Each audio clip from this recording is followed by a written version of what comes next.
या मांगथी अचल ही बात गिरिजा पूजन के अयोध्या सन सिया सासुर मांगथी अयोध्या सन सिया सासुर मांगथी नई हर जनकपुर धाम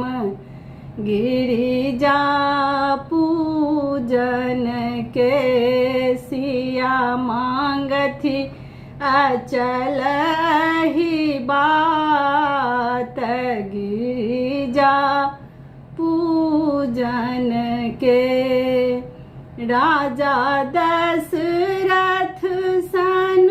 ससुर मांगथी राजा दशरथ सन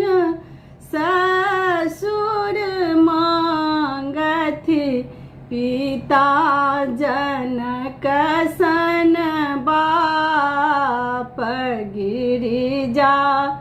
पूजन के पिता जनक सन राजा गिरिजा पूजन के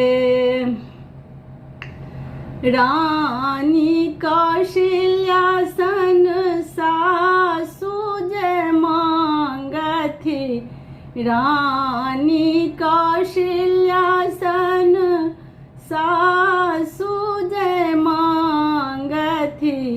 मांगल सुनैना सन मातु गिरिजा पूजन के मांगल सुनैना सन मातु गिरिजा पूजन के सिया मांगथी अचल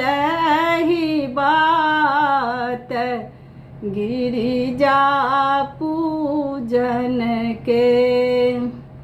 रामचंद्र सन सिया स्वामी मांगथी रामचंद्र